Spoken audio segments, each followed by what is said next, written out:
Hello everyone! So this is Edmond Mendaros channel, isang content creator at gumagawa ng mga tutorials katulad ng laptop, PC troubleshootings, mobile device troubleshootings at marami pang ibang klaseng tutorials na sinishare ko dito sa akin channel. At sa video ito ay pag-uusapan natin at i-guide ko kayo on how to repay TikTok Pay Later bill on TikTok app. Bago ka lang ba sa paggamit ng TikTok Pay Later at mayroon kang pending bill na kailangan mo na bayaran dahil malapit na ang due date, then stay tuned ka lang at start na natin. So ang next step ay kailangan mo lang mag-login or i-open mo lang dito ang iyong TikTok app, i-click mo lang.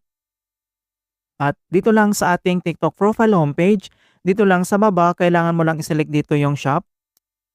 At dito lang sa shop, so dito lang sa pinakataas, kailangan mo lang i-select dito yung Pay Later.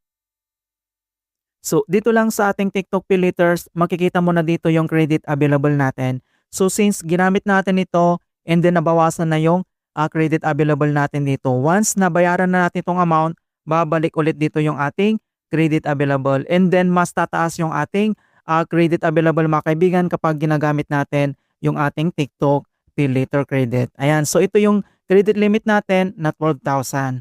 Okay, so since ginamit natin itong TikTok Pay Later natin, so ito yung amount due. So magdudue date na siya ngayong March. And then kung paano ba ito mag-repay ng ating TikTok Pay Later bill, dito lang sa pinakagitna, itap mo lang dito yung repay.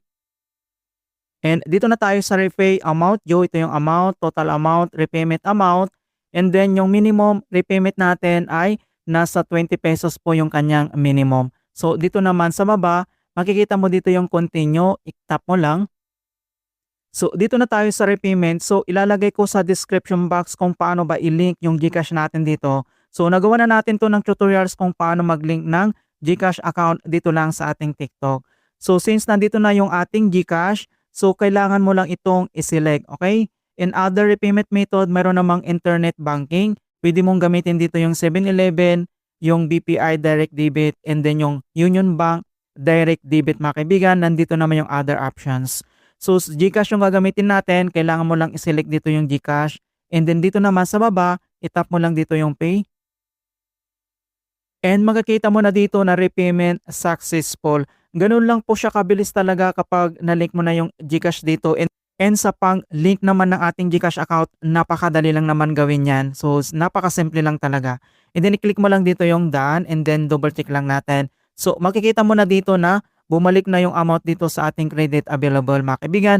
Pwedeng-pwede ulit natin ito gamitin yung TikTok Pay Later natin. So all details naman, na dito naman yung all statement. I-click mo lang yung arrow na yan kung gusto mong makita lahat yung statement dito, yung unpaid or yung paid bills natin. Nandito naman yung all details.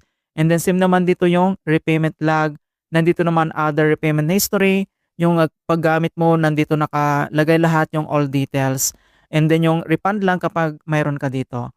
Alright, so ganoon lang po kasimple, and hope na nakapagbigay ako ng kunting kalaman at guide tungkol sa TikTok Pay Later tutorials. Thank you guys and see you in my next tutorials.